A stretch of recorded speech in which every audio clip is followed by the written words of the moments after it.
جی تو ناظرین، جانثار ڈرامے میں اب تک ہم نے دیکھا کہ دعا شاپنگ کر کے واپس آتی ہے تو نوشروان گھر پہ ہی ہوتا ہے، وہ اس کا انتظار کر رہا ہوتا ہے۔ پھر وہ دعا سے کہتا ہے کہ تم نے اچھا کیا تم شاپنگ کے لیے چلی گئی، کیونکہ گھر پہ اکیلی تم بور ہو جاتی ہوگی، جس کے بعد وہ اس سے کہتی ہے کہ میں آپ کا انتظار کر سکتی ہوں۔ دوسری طرف دعا کی امی نے جب سے دعا کو دیکھا ہوتا ہے تب سے وہ بہت زیادہ پریشان ہوتی ہیں دعا کے لیے، وہ کھانا بھی نہیں کھا رہی ہوتی۔ اتنے میں دعا کے پاپا گھر پہ آ جاتے ہیں اور وہ ان سے پوچھتے ہیں کہ اب کس بات پہ انہوں نے رونا پیٹنا ڈالا ہوا ہے، جس کے بعد وہ کہتی ہیں کہ انہوں نے دعا کو دیکھا تھا اور وہ اس کے لیے پریشان ہے۔ پھر کشمالہ دعا کو کچھ پکچر سینڈ کرتی ہے نوشروان کی، جو کہ فرح کے ساتھ ہوتی ہیں۔ پھر وہ کال کر کے دعا کو فرح کے بارے میں بتاتی ہے اور اسے نوشروان سے بدگمان کرنے کی کوشش کرتی ہے۔ پھر وہ اس سے کہتی ہے ذرا اپنے نوشروان سے پوچھو تو صحیح کہ فرح کون ہے۔ اتنے میں نوشروان دعا کے پاس آتا ہے، وہ اسے تیار ہونے کے لیے کہتا ہے، وہ لوگ کہیں جا رہے ہوتے ہیں۔ اتنی دیر میں نوشروان کے فون پہ فرح کی کال آنے لگتی ہے، جس کے بعد دعا کہتی ہے اگر کوئی ضروری کال ہے تو ریسیو کر لیں۔ نوشروان جب کال اٹھاتا ہے تو فرح اسے ملنے کے لیے بلاتی ہے، جس کے بعد نوشروان یہ کہہ کر ٹال دیتا ہے کہ اس کے پاس ٹائم نہیں ہے۔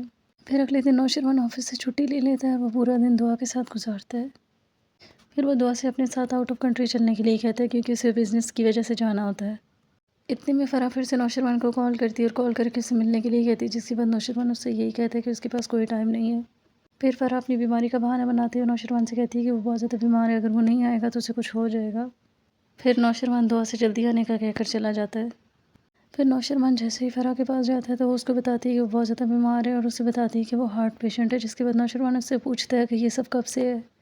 تو وہ اس سے کہتی ہے جب سے تم مجھے چھوڑ کر گئے ہو تب سے۔ اس کے بعد وہ نوشروان سے شادی کرنے کا کہتی ہے، جس کے بعد نوشروان اس سے کہتا ہے کہ وہ پہلے سے ہی شادی شدہ ہے۔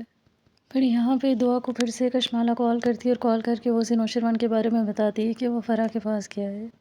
پھر ساتھ ہی وہ اس سے کہتی ہے کہ تھوڑے ہی عرصے میں نوشروان تمہیں بھی چھوڑ دے گا اور پھر وہ فرح کو اپنا لے گا اور تم اس کی زندگی سے نکل جاؤ گی۔ جس کے جواب میں کشمالہ کہتی ہے میں ان کی زندگی میں رہوں یا نہ رہوں، لیکن آپ کی جگہ پھر بھی نہیں رہے گی۔ پھر فرح اس کو دکھاتے ہیں جو کہ اپنے آفس کی کسی لڑکی کے ساتھ بیٹھا ہوتا ہے، لنچ کر رہا ہوتا ہے۔ وہاں پہ اس کے پاپا آ جاتے ہیں جو کہ اسے دیکھ لیتے ہیں اور بہت زیادہ غصہ ہوتے ہیں اس کے اوپر۔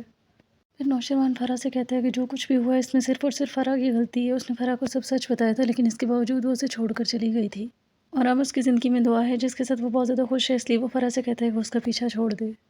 تو کیا فرح نوشروان کا پیچھا چھوڑے گی یا نہیں، یہ بھی دیکھنے کو ملے گا اس ڈرامے کی آنے والی ایپیسوڈ میں۔ تو دیکھتے رہیے ڈرامہ سیریل جانثار، اور مزید اپڈیٹس کے لیے میرے چینل کو لائک اینڈ سبسکرائب ضرور کریں۔ اللہ حافظ۔